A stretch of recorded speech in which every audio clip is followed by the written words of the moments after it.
ಗುರುಗಳು ಮ್ಯೂಟಾಗಿದೆ. ಪಾಠ ಶುರುವಾಯ್ತಾ? ಈಗ ಶುರು ಮಾಡ್ತಾ ಇದ್ದೆ, ಮ್ಯೂಟ್ ಆಗಿತ್ತಾ? ಮ್ಯೂಟ್ ಆಗಿ ಹೋಗಿದೆ ಗುರುಗಳೇ. ನೀವೇನು ಜಸ್ಟ್ ಶುರು ಮಾಡಿ ಹರೇ ರಾಮ ಅಂತ ಹೇಳಿದ್ರೆ ಅಷ್ಟಿಗೆ ಅಲ್ಲಿಗೆ ನಿಂತೋಯ್ತದು. ಓಹೋ. ಶ್ರೀ ಗುರುಭ್ಯೋ ನಮಃ. ಹರಿ ಓಂ. ವಿಜ್ಞಾನರೋಚಿಪರಿಪೂರಿತಾಂತರ್ವಾಕ್ಯಾಂಡಕೋಶಂ ಹರಿತೋಪಲಾಭಂ ತರ್ಕಾಭಯೇತಂ ವಿಧಿ ಸರ್ವಪೂರ್ವಗೀರ್ವಾಣ ವಿಜ್ಞಾನದಮಾನತೋಸ್ಮಿ. ಪ್ರಥಮೋ ಹನುಮಾನ್ ನಾಮ ದ್ವಿತೀಯೋ ಭೀಮಯೇವ ಚ. ಪೂರ್ಣಪ್ರಜ್ಞಸ್ತೃತೀಯಸ್ಥೋ ಭಗವತ್ಕಾರ್ಯಸಾಧಕಃ. ಬುದ್ಧಿರ್ಬಲಂ ಯಶೋಧೈರ್ಯಂ ನಿರ್ಭಯತ್ವಂ ಅರೋಗತಾ. ಅಜಾಡ್ಯಂ ವಾಕ್ಪಟುತ್ವಂಚ ಹನುಮತ್ತಸ್ಮರಣಾದ್ ಭವೇತ್. ಪೃಥ್ವೀಮಂಡಲಮಧ್ಯಸ್ಥಾಃ ಪೂರ್ಣಬೋಧಮತಾನುಗಾಃ. ವೈಷ್ಣವಾ ವಿಷ್ಣುಹೃದಯಾಃ ತನ್ನಮಸ್ಯೆ ಗುರುನ್ ಮಮ. ಜನ್ಮಾದ್ಯಸ್ಯ ಯತೋನ್ಮಯಾದಿತರತಶ್ಚಾರ್ಥೇಷ್ವಭಿಜ್ಞಸ್ವರಾಟ್. ತೇನೇ ಬ್ರಹ್ಮಹೃದಾಯ ಆದಿಕವಯೇ ಮುಹ್ಯಂತಿ ಯಂ ಸೂರಯಃ. ತೇಜೋ ವಾರಿಮೃದಾಂ ಯಥಾ ವಿನಿಮಯೋ ಯತ್ರ ತ್ರಿಸರ್ಗೋ ಮೃಷಾ. ಧಾಮ್ನಾ ಸ್ವೇನ ಸದಾ ನಿರಸ್ತಕುಹಕಂ ಸತ್ಯಂ ಪರಂ ಧೀಮಹಿ. ಸೃಷ್ಟಿಸ್ಥಿತ್ಯಪ್ಯೇಹಾ ನಿಯತಿದೃಶಿತಮೋ ಬಂಧಮೋಕ್ಷಾಶ್ಚ ಯಸ್ಮಾದಸ್ಯ ಶ್ರೀಬ್ರಹ್ಮರುದ್ರಪ್ರಭೃತಿ ಸುರನರದ್ವೀಷಶತ್ರುತ್ಮಕಸ್ಯ ವಿಷ್ಣೋರ್ವ್ಯಸ್ತಾಃ ಸಮಸ್ತಾಃ ಸಕಲಗುಣನಿಧಿಃ ಸರ್ವದೋಷವ್ಯಪೇತಃ ಪೂರ್ಣಾನಂದೋ ವ್ಯಯೋ ಯೋ. ಗುರುರಪಿ ಪರಮಶ್ಚಿಂತಯೇತಂ ಮಹಾಂತಂ ಯಂ ಪ್ರವ್ರಜन्तಮನುಪೇತಮಪೇತಕೃತ್ಯಂ. ದ್ವೈಪಾಯನೋ ವಿರಹಕಾತರ ಆಜುಹಾವ. ಪುತ್ರೇತಿ ತನ್ಮಯತಯಾ ತರವೋಪಿ ನೇದುಃ तं ಸರ್ವಭೂತಹೃದಯಂ. ಮುನಿಮಾನತೋಸ್ಮಿ. ಶ್ರೀಗುರುಭ್ಯೋ ನಮಃ. ಹರಿ ಓಂ. ಶ್ರೀಮದ್ಭಾಗವತದ ಅಷ್ಟಮ ಸ್ಕಂಧದ 3ನೇ ಅಧ್ಯಾಯದಲ್ಲಿ 20ನೇ ಶ್ಲೋಕ.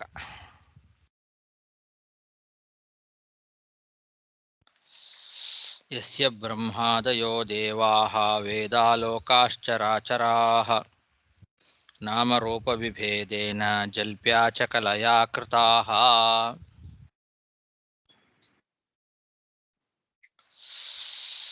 ಭಗವಂತನ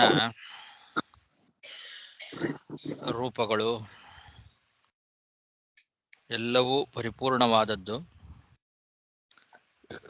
ಪೂರ್ಣವಾದ ರೂಪಗಳಿಂದ ಅವತಾರ ಮಾಡ್ತಾನೆ. ಅವನ ಗುಣಗಳೆಲ್ಲವೂ ಪರಿಪೂರ್ಣವಾದದ್ದೇ ಅಂತ ಹಿಂದೆ ನೋಡಿದ್ವಿ. ಆ ಭಗವಂತ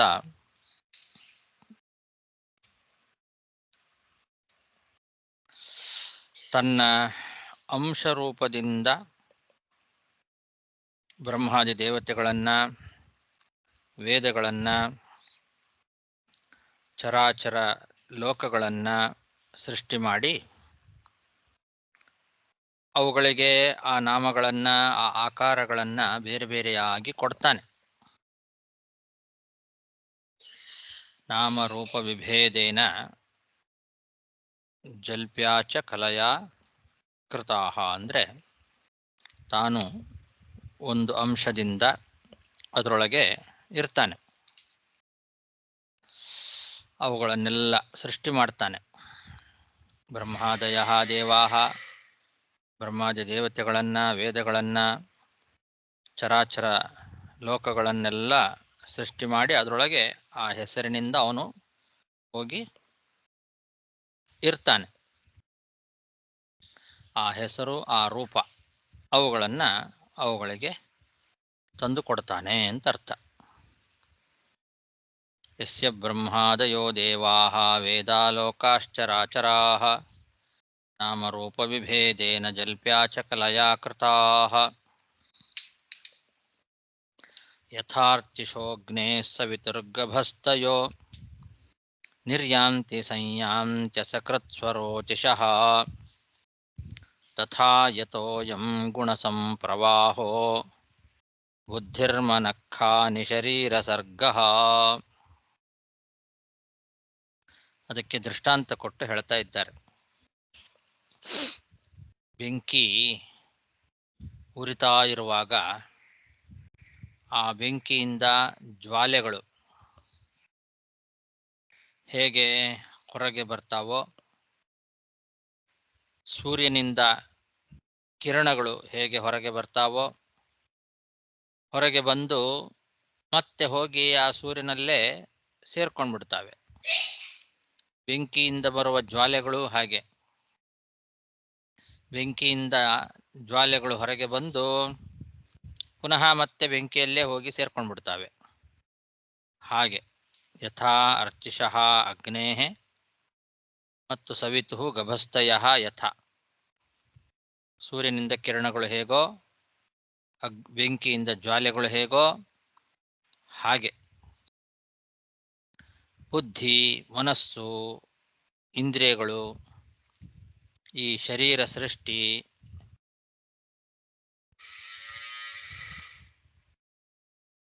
ಇದೆಲ್ಲ ಭಗವಂತನ ಉದರದಿಂದ ಹೊರಗೆ ಬಂದು ತಿರುಗಿ ಮತ್ತೆ ಒಳಗೆ ಹೋಗಿ ಸೇರ್ಕೊಳ್ತಾವೆ ಅಂತ ಅರ್ಥ.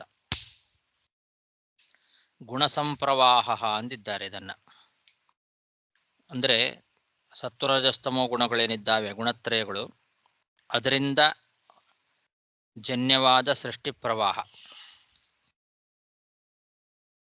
ಇದು ಭಗವಂತನ ಉದರದಿಂದ ಹೊರಗೆ ಬಂತು. ಅವನು ಸೃಷ್ಟಿ ಮಾಡಿದ. ಸ್ವರೋಚಿಷಃ ಅಂದಿದ್ದಾರೆ. ಅವನು ಸ್ವಪ್ರಕಾಶ. ಸ್ವಪ್ರಕಾಶನಾದಂತಹ ಆ ಭಗವಂತನ ಉದರದಿಂದ ಹೊರಗೆ ಬಂದು ತಿರುಗಿ ಮತ್ತೆ ಒಳಗೆ ಹೋಗಿ ಸೇರ್ಕೊಳ್ತದೆ. ನಿರ್ಯಾಂತಿ, ಸಂಯಾಂತಿ. ಇದು ಅಸಕೃತ್. ಇದು ಹೀಗೆ ಮೇಲಿಂದ ಮೇಲೆ ಆಗ್ತಾ ಇರ್ತದೆ. ಸೃಷ್ಟಿ ಸ್ಥಿತಿ ಪ್ರಳಯ, ಸೃಷ್ಟಿ ಸ್ಥಿತಿ ಪ್ರಳಯಗಳು ಮೇಲಿಂದ ಮೇಲೆ ನಡೀತಾ ಇರ್ತದೆ.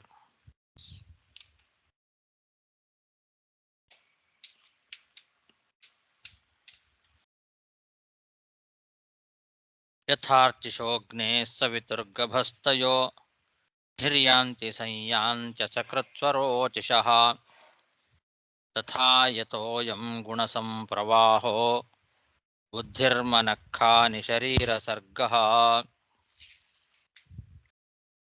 ಸ ವೈ ನ ದೇವಾಸುರಮರ್ತ್ಯತಿರ್ಯಂ ನ ಸ್ತ್ರೀ ನ ಷಂಢೋ ನ ಪುಮಾನ್ನ ಜಂತುಃ ನಾಯಂ ಗುಣಕರ್ಮ ನ ಸನ್ನ ಚಾಸನ್ ನಿಷೇಧಶೇಷೋ ಜಯತಾದ್ ಅಶೇಷಃ.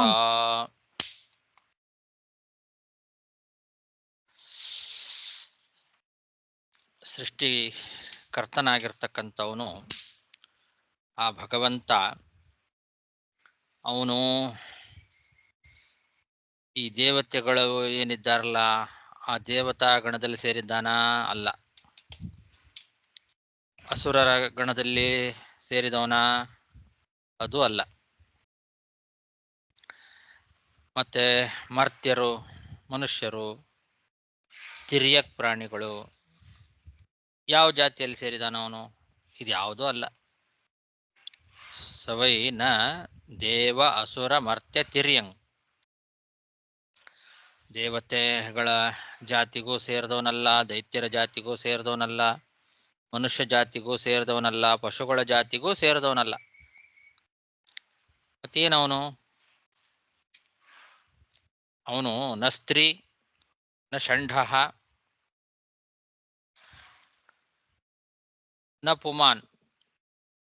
ಅವನು ಕೇವಲ ಸ್ತ್ರೀ ಅಲ್ಲ, ನಪುಂಸಕ ಅಂತೂ ಅಲ್ವೇ ಅಲ್ಲ, ನ ಪುಮಾನ್ ಪುರುಷನೂ ಅಲ್ಲ, ನ ಜಂತು ಯಾವ ಕ್ರಿಮಿಯೂ ಅಲ್ಲ. ನಾವು ಯಾವ ಯಾವ ವಸ್ತುಗಳನ್ನ ನೋಡ್ತಾ ಇದ್ದೇವೋ ಅನುಭವಿಸ್ತಾ ಇದ್ದೇವೋ ಇದ್ಯಾವುದೂ ಅವನಲ್ಲ. ನಾಯಂ ಗುಣ ನ ಕರ್ಮ, ನಾವು ನೋಡುವ ಕ್ರಿಯೆಯೂ ಅಲ್ಲ, ಯಾವ ವಸ್ತುವೂ ಅಲ್ಲ.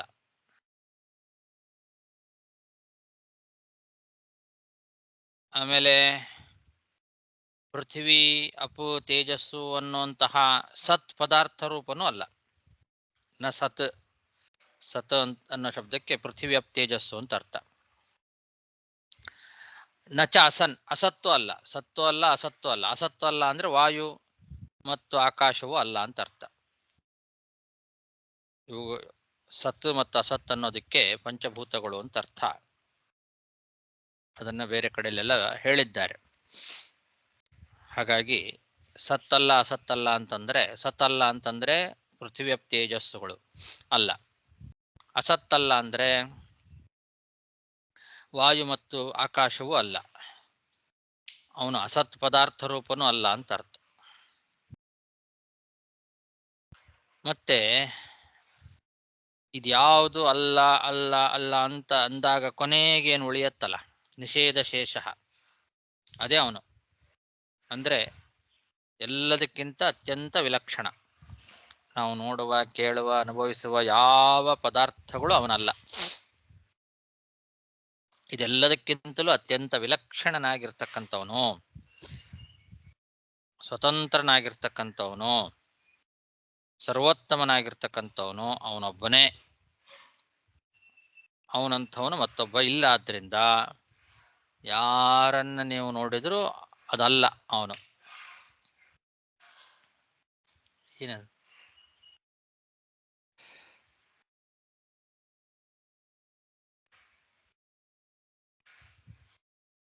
ಸ ವೈ ನ ದೇವಾಸುರಮರ್ತ್ಯತಿರ್ಯಂ ನ ಸ್ತ್ರೀ ನ ಷಂಢೋ ನ ಪುಮಾನ್ ನ ಜಂತುಃ ನಾಯಂ ಗುಣಕರ್ಮ ನ ಸನ್ನ ಚಾಸನ್ ನಿಷೇಧಶೇಷೋ ಜಯತಾದಶೇಷಃ. ಅಂತಹ ಆ ಭಗವಂತನ ಜ್ಞಾನ ನನಗೆ ಸದಾ ಇರಲಿ ಅಂತ ಅರ್ಥ. ಜಿಜೀವಿಷೇ ನಾಹಮಿಹಾಮುಯಾ ಕಿಂ ಅಂತರ್ಬಹಿಶ್ಚಾವೃತಯೇ ಭಯೋನ್ಯಾ ಇಚ್ಛಾಮಿ ಕಾಲೇನ ನ ಯಸ್ಯ ವಿಪ್ಲವಃ ತಸ್ಯಾತ್ಮಲೋಕಾವರಣಸ್ಯ ಮೋಕ್ಷಣಂ.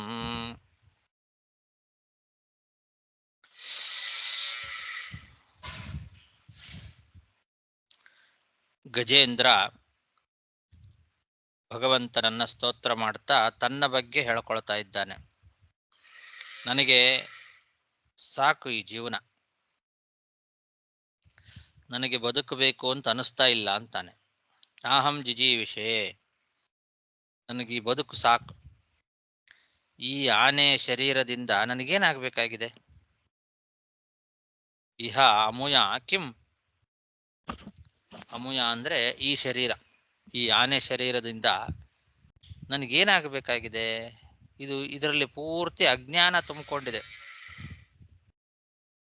ಅಂತರ್ಬಹಿಶ್ಚ ಆವೃತಯ, ಅಜ್ಞಾನಮಯ, ಹೊರಗೂ ಒಳಗೂ ಅಜ್ಞಾನಮಯ ಇದು ಈ ಶರೀರ. ಮತ್ತೆ ಯಾವತ್ತಾದ್ರೂ ಒಂದ್ ದಿವಸ ಇದು ನಾಶ ಆಗ್ಲೇಬೇಕಾದ್ದೆ. ಆದ್ರೆ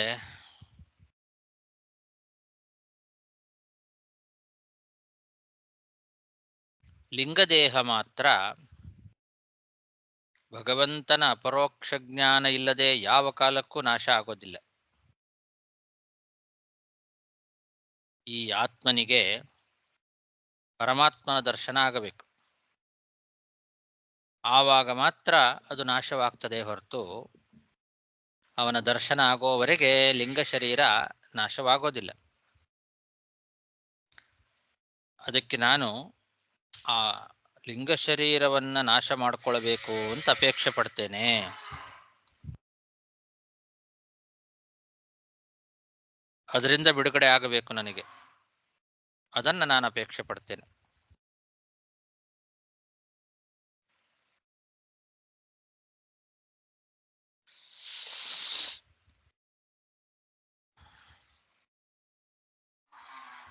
जिजीविषेनाहमिहामुया किम् अन्तर्बहिश्चावृतये भयोन्या इच्छामि कालेन न यस्य विप्लवः तस्यात्मलोकावरणस्य मोक्षणम्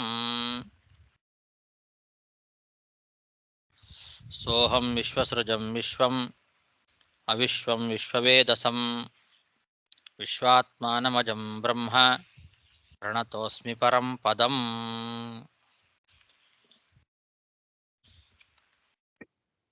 ಆಚಾರ್ಯ, ಒಂದು ಡೌಟ್. ಇಲ್ಲಿ ಶ್ಲೋಕದಲ್ಲಿ ಸತ್ಯ ಆತ್ಮ ಲೋಕ ಆವರಣಸ್ಯ ಮೋಕ್ಷಂ ತಿದ ಮೋಕ್ಷಮ ಮೋಕ್ಷಣಂ. ಮೋಕ್ಷಣಂ. ಓಕೆ ಆಚಾರ್ಯ, ಧನ್ಯವಾದ.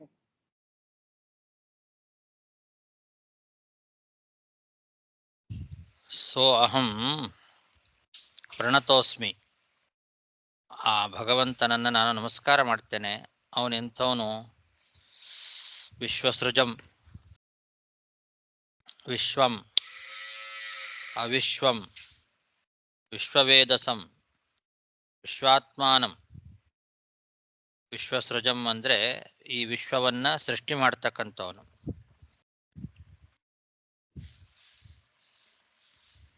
ಜಗತ್ತನ್ನು ಸೃಷ್ಟಿ ಮಾಡ್ತಕ್ಕಂಥವನು. ಆಮೇಲೆ ವಿಶ್ವಂ, ಅವನೇ ವಿಶ್ವ ಆಗಿದ್ದಾನೆ. ಅಂದ್ರೆ ಏನರ್ಥ? ಸೃಷ್ಟಿ ಮಾಡಿ ಈ ಜಗತ್ತಿನ ಒಳಗೆ ತಾನು ಪ್ರವೇಶ ಮಾಡಿದ. ಯಾಕೆ? ಅದನ್ನು ನಿಯಮನ ಮಾಡಲಿಕ್ಕೋಸ್ಕರ. ಆದ್ರಿಂದ ಅವನೇ ವಿಶ್ವ ಅಂತ ಕರೆಸ್ಕೊಂಡಿದ್ದಾನೆ. ಎಲ್ಲ ಜಗತ್ತಿನ ಒಳಗೆ ತಾನು ಪ್ರವೇಶ ಮಾಡಿದ್ದಾನೆ. ಜಗತ್ತನ್ನು ಸೃಷ್ಟಿ ಮಾಡಿ ಆ ಜಗತ್ತಿನ ಒಳಗೆ ಪ್ರವೇಶ ಮಾಡಿರೋದ್ರಿಂದ ಅವನೇ ವಿಶ್ವ, ವಿಶ್ವರೂಪನಾಗಿದ್ದಾನೆ ಅಂತ ಅರ್ಥ. ಆದರೆ ಅವನು ಅವಿಶ್ವಂ, ವಿಶ್ವ ಅಲ್ಲ. ಅಂದ್ರೆ ಜಡಾತ್ಮಕವಾದ ಪ್ರಪಂಚ ಅಲ್ಲ. ಈ ಜಡಾತ್ಮಕವಾದ ಪ್ರಪಂಚ ಅಲ್ಲದೇ ಇದ್ರೂ ಅವನು ಈ ಪ್ರಪಂಚದ ಒಳಗೆ ಅದೇ ರೂಪದಿಂದ ಇದ್ದಾನೆ. ಆದ್ರಿಂದ ವಿಶ್ವಂ. ಹೀಗೆ ವಿಶ್ವಸೃಜಂ, ವಿಶ್ವಂ ಅವಿಶ್ವಂ. ಜಗತ್ತನ್ನು ಸೃಷ್ಟಿ ಮಾಡಿದ ಅವನವನು. ಸೃಷ್ಟಿ ಮಾಡಿ ಜಗತ್ತಿನೊಳಗೆ ಪ್ರವೇಶ ಮಾಡಿ ಜಗತ್ತಿನ ಆಕಾರದಲ್ಲಿ ಜಗತ್ತಿನ ರೂಪದಲ್ಲೇ ಇದ್ದಾನೆ. ಜಗತ್ತಿನ ಹೆಸರಿನಿಂದಲೇ ಕರೆಸ್ಕೊಳ್ತಾ ಇದ್ದಾನೆ. ಆದರೂ ಅವಿಶ್ವಂ, ಅವನು ಈ ಜಗತ್ತಲ್ಲ. ಜಡಾತ್ಮಕವಾದ ಈ ಜಡ ವಿಶ್ವ ಅವನಲ್ಲ. ವಿಶ್ವವೇದಸಂ, ಈ ಇಡೀ ಜಗತ್ತನ್ನ ತಿಳ್ಕೊಂಡಿದ್ದಾನ ಅವನು. ಜಗತ್ತಿನ ಪ್ರತಿಯೊಂದು ಪದಾರ್ಥಗಳನ್ನು ಕೂಡ ಪೂರ್ಣವಾಗಿ ತಿಳ್ಕೊಂಡವನು ಅವನು. ವಿಶ್ವವೇದಸಂ. ಮತ್ತು ವಿಶ್ವಾತ್ಮಾನಂ, ಈ ಇಡೀ ಜಗತ್ತಿಗೆ ಅವನೇ ಒಡೆಯ. ಆತ್ಮ ಅಂದ್ರೆ ಸ್ವಾಮಿ ಅಂತ ಅರ್ಥ. ವಿಶ್ವಾತ್ಮಾನಂ, ಈ ಇಡೀ ಜಗತ್ತಿಗೆ ಒಡೆಯನಾಗಿದ್ದಾನೆ. ಅವನಿಗೆ ಅಜಂ, ಜನನ ಮರಣ ಇಲ್ಲ. ಅವನು ಅಜ.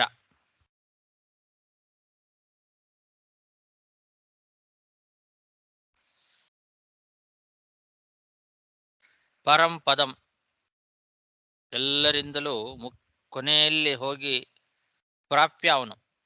ಎಲ್ಲರಿಗೂ ಕೊನೆ ಪರಂಪದ. ಎಲ್ಲರೂ ಹೋಗಿ ಸೇರೋದು ಅವನನ್ನೇ. ಎಲ್ಲರಿಂದಲೂ ಮುಖ್ಯ ಪ್ರಾಪ್ಯ.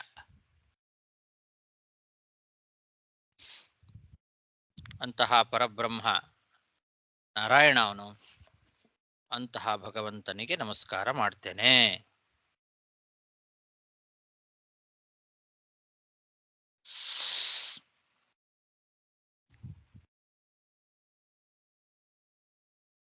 ಸೋಹಂ ವಿಶ್ವಸೃಜಂ ವಿಶ್ವಂ ಅವಿಶ್ವಂ ವಿಶ್ವವೇದಸಂ ವಿಶ್ವಾತ್ಮಾನಮಜಂ ಬ್ರಹ್ಮ ಪ್ರಣತೋಸ್ಮಿ ಪರಂ ಪದಂ. ಯೋಗರಂಧಿತ ಕರ್ಮಾಣೋ ಹೃದಿ ಯೋಗ ವಿಭಾವಿತೆ ಯೋಗಿನೋ ಯಂ ಪ್ರಪಶ್ಯಂತಿ ಯೋಗೇಶಂ ತಂ ನತೋಸ್ಮ್ಯಹಂ.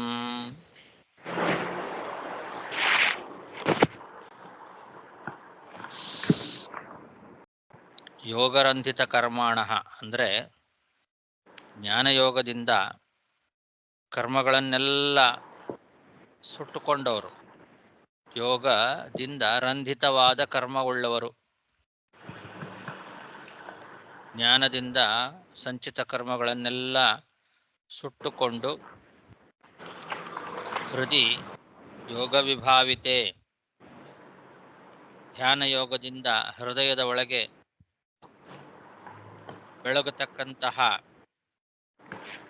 ಯಾವ ಭಗವಂತನನ್ನ ಸಾಕ್ಷಾತ್ಕಾರ ಮಾಡ್ಕೊಳ್ತಾರೋ ಯೋಗಿಗಳು, ಯಾರನ್ನ ಸಾಕ್ಷಾತ್ಕಾರ ಮಾಡ್ಕೊಳ್ತಾರೋ ಯೋಗಿನೋ ಯಂ ಪ್ರಪಶ್ಯಂತಿ, ಅಂತಹ ಯೋಗೇಶ್ವರನಾದ ಆ ಭಗವಂತನನ್ನ ನಮಸ್ಕಾರ ಮಾಡ್ತೇನೆ. ಯೋಗಿನಃ ಜ್ಞಾನಯೋಗಿಗಳು ಹೃದಯದಲ್ಲಿ ಯೋಗ ವಿಭಾವಿತೆ, ಯೋಗದಿಂದ ವಿಭಾವಿತವಾದ ಹೃದಯದಲ್ಲಿ, ಬೆಳಗತಕ್ಕಂತಹ ಹೃದಯದಲ್ಲಿ ಯಂ ಪ್ರಪಶ್ಯಂತಿ, ಯಾರನ್ನ ನೋಡ್ತಾರೋ, ಹೇಗೆ ಯೋಗರಂಧಿತ ಕರ್ಮಾಣ, ಯೋಗ ಪ್ರಭಾವದಿಂದ ಜ್ಞಾನಯೋಗದಿಂದ ಕರ್ಮಗಳನ್ನೆಲ್ಲ ಸುಟ್ಟು ಹಾಕ್ಕೊಂಡಿರ್ತಕ್ಕಂತಹ ಜ್ಞಾನಿಗಳು ತಮ್ಮ ಹೃದಯದಲ್ಲಿ, ಬೆಳಗುವಂತಹ ಹೃದಯದಲ್ಲಿ ಯಾವ ಭಗವಂತನನ್ನ ಸಾಕ್ಷಾತ್ಕಾರ ಮಾಡಿಕೊಳ್ತಾರೋ ಅಂತಹ ಯೋಗೇಶ, ಯೋಗಿಗಳಿಗೆಲ್ಲ ಒಡೆಯನಾದಂತಹ ಭಗವಂತನಿಗೆ ನಮಸ್ಕಾರ. ಯೋಗರಂಧಿತ ಕರ್ಮಾಣೋ ಹೃದಯೋಗ ವಿಭಾವಿತೆ, ಯೋಗಿನೋ ಯಂ ಪ್ರಪಶ್ಯಂತಿ, ಯೋಗೇಶಂ ತಂ ನತೋಸ್ಮ್ಯಹಂ.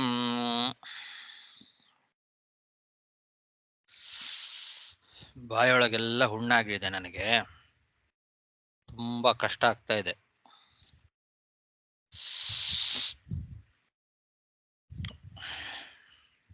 ಹೀಟ್ ಆಗಿದೆ ಅಂತ ಗುರುಗಳೇ ಪಾಪ ರೆಸ್ಟ್ ತಗೊಳ್ಳಿ ಪಾಪ.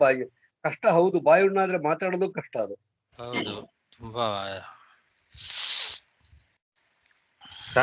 ಬಿಟ್ಟು ಬಿಡ್ರಿ, ಎಲ್ಲ ಕಡೆಗೂ ನೋಡಿ ನಾಲಿಗೆಯಲ್ಲಿ, ಈ ಕಡೆ ಹೊಸಡ್ನಲ್ಲಿ ಎಲ್ಲಾ ಕಡೆಗೂ ಗಾಯ ಆಗಿದೆ, ಕೆಂಪಾಗಿದೆ.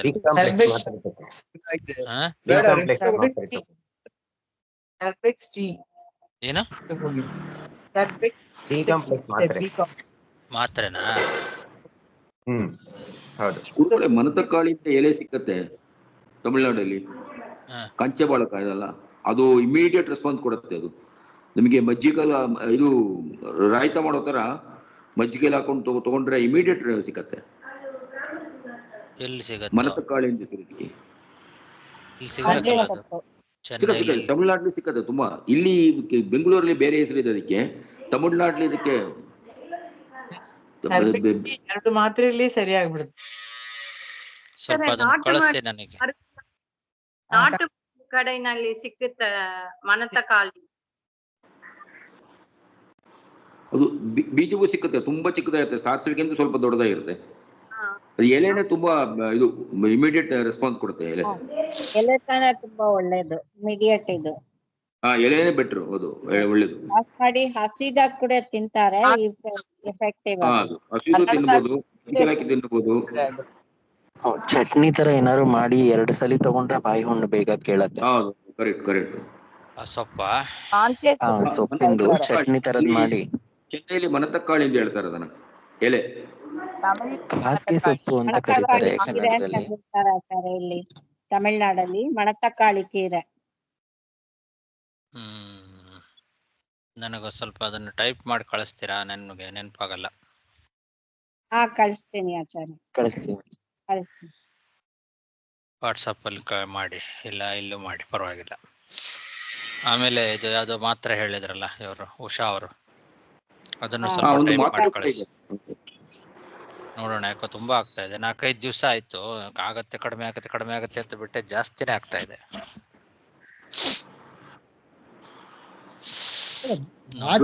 ಏಕಾಸಿ ಇದಾಗತ್ತೆ, ನಾಳೆನೆ ತಗೊಳ್ಬೇಕಲ್ಲ.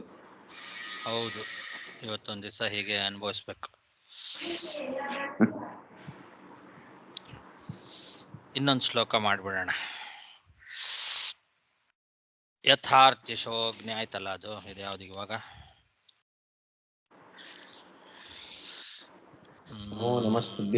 ನಮೋ ನಮಸ್ತುಭ್ಯಮಸಹ್ಯ ವೇಗ ಶಕ್ತಿತ್ರಯಾಯಾಖಿಲಧೀಗುಣಾಯ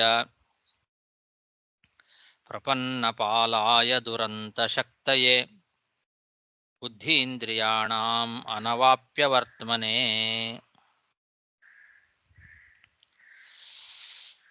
ಅಸಹ್ಯವೇಗ ಶಕ್ತಿತ್ರಯಾಯ, ಅವನ ಅನುಗ್ರಹ ಇಲ್ಲದೇ ಇದ್ರೆ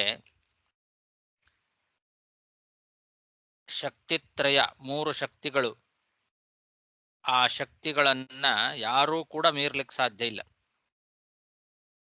ಅದು ಅಸಹ್ಯ ವೇಗ ಉಳ್ಳದ್ದು, ಸಹಿಸ್ಲಿಕ್ಕೆ ಸಾಧ್ಯ ಇಲ್ಲದೆ ಇರತಕ್ಕಂತಹ ವೇಗವುಳ್ಳದ್ದು 3 ಶಕ್ತಿಗಳು. 3 ಶಕ್ತಿಗಳು ಅಂದ್ರೆ ಇದೆ, ಸತ್ವ, ರಜಸ್ಸು, ತಮಸ್ಸು ಎಂಬ ತ್ರಿಗುಣಗಳೆಂಬ ಶಕ್ತಿ. ಆ 3 ಶಕ್ತಿಗಳಿಗೆ ಅವನೇ ಪ್ರವರ್ತಕ. ಅವನ ಅನುಗ್ರಹ ಇಲ್ಲದೆ ಇದ್ರೆ ಅದನ್ನ ಯಾರೂ ಕೂಡ ಸಹಿಸ್ಲಿಕ್ಕೆ ಸಾಧ್ಯವೇ ಇಲ್ಲ. ಅಂಥದ್ದದು ಅಸಹ್ಯ ವೇಗ.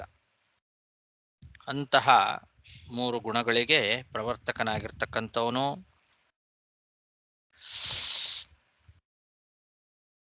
ಸರ್ವ ವಿಷಯಕವಾದ ಜ್ಞಾನ ಅನ್ನೋ ಗುಣ ಏನಿದೆ, ಆ ಗುಣ ಇರತಕ್ಕಂಥವನು ಅಖಿಲ ಧೀ ಗುಣಾಯ.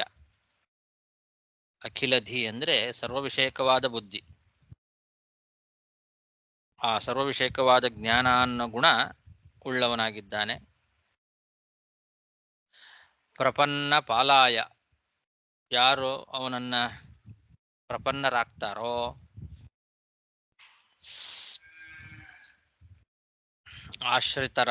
ಆಶ್ರಿತರ್ಯಾರಿದ್ದಾರೋ ಅವರನ್ನ ರಕ್ಷಣೆ ಮಾಡ್ತಾನೆ. ಪ್ರಪನ್ನ ಪಾಲ. ದುರಂತ ಶಕ್ತಯೇ, ದುರಂತವಾದ ಶಕ್ತಿ, ಅಂತ ಇಲ್ಲ ಅದಕ್ಕೆ, ಅವನ ಶಕ್ತಿಗೆ ಕೊನೆ ಅಂತಿಲ್ಲ.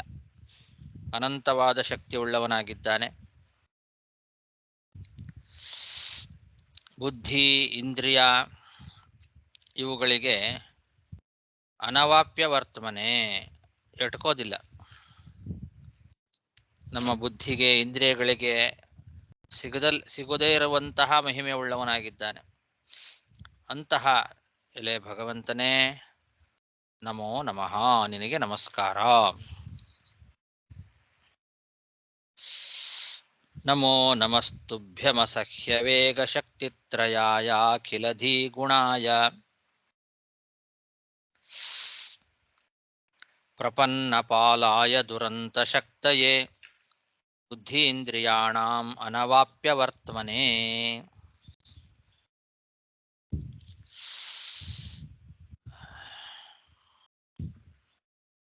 ನಾಯಂ ವೇದ ಸ್ವಮಾತ್ಮಾನಂ ಯಚ್ಛಕ್ತ್ಯಾಹಂ ಧಿಯಾ ಹತಃ ತಂ ದುರತ್ಯಯ ಮಾಹಾತ್ಮ್ಯಂ ಭಗವಂತಂ ನತೋಸ್ಮ್ಯಹಂ.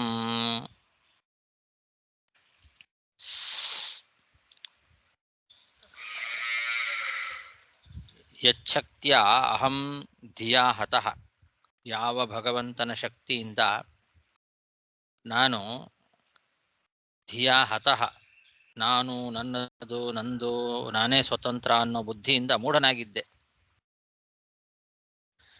ಅದರಿಂದ ನನ್ನನ್ನೂ ನಾನು ತಿಳ್ಕೊಂಡಿರಲಿಲ್ಲ, ಪರಮಾತ್ಮನನ್ನೂ ತಿಳ್ಕೊಳ್ಳದೆ ಹೋಗಿಬಿಟ್ಟೆ. ಯಾವುದರಿಂದ? ಈ ಒಂದು ಬುದ್ಧಿಯಿಂದ, ನಾನು ನನ್ನದು ಅನ್ನೋ ಬುದ್ಧಿ, ಇದನ್ನು ಕೊಟ್ಟವನವನೇ. ಯಚ್ಛಕ್ತ್ಯ ಅಹಂ ಧಿಯಾ ಹತಃ ಸ್ವಂ ಆತ್ಮಾನಂ ನಾಯಂ ವೇದ, ಯಾವ ಈ ಸ್ವಾತಂತ್ರ್ಯ ಬುದ್ಧಿ, ನಾನು ನನ್ನದು ಅನ್ನೋ ಬುದ್ಧಿಯಿಂದ ಮೂಢನಾಗಿ ನನ್ನನ್ನು ನಾನು ತಿಳ್ಕೊಳ್ಳಿಲ್ಲ, ಪರಮಾತ್ಮನನ್ನೂ ತಿಳ್ಕೊಳ್ಳಿಲ್ಲ, ಅಂತಹ ಭಗವಂತನ ಮಹಿಮೆ ಯಾರಿಗೂ ಕೂಡ ದುರತ್ಯಯ, ಅದನ್ನು ಅತಿಕ್ರಮಣ ಮಾಡಲಿಕ್ಕೆ ಸಾಧ್ಯ ಇಲ್ಲ ಯಾರಿಂದಲೂ. ಅಂತಹ ಭಗವಂತನನ್ನ ನಾನು ನಮಸ್ಕಾರ ಮಾಡ್ತೇನೆ. ನಾಯಂ ವೇದ ಸ್ವಮಾತ್ಮಾನಂ ಯಚ್ಛಕ್ತ್ಯಾಹಂ ಧಿಯಾ ಹತಃ ತಂ ದುರತ್ಯಯ ಮಾಹಾತ್ಮ್ಯಂ ಭಗವಂತಂ ನತೋಸ್ಮ್ಯಹಂ. ಇಷ್ಟು ಗಜೇಂದ್ರ ಮಾಡಿದ ಸ್ತೋತ್ರ. ಸಾಕು. ಶ್ರೀಕೃಷ್ಣಾರ್ಪಣಮಸ್ತು. ಹರೇ ಶ್ರೀನಿವಾಸ. ನಮಸ್ಕಾರ ಗುರುಗಳೇ. ಹರೇ ನಮಃ. ಹರೇ ಕ್ಷಮ. ನಮಸ್ಕಾರ. ನಮಸ್ಕಾರ. ನಮಸ್ಕಾರ ಗುರುಗಳೇ. ಹರೇ ನಮಃ.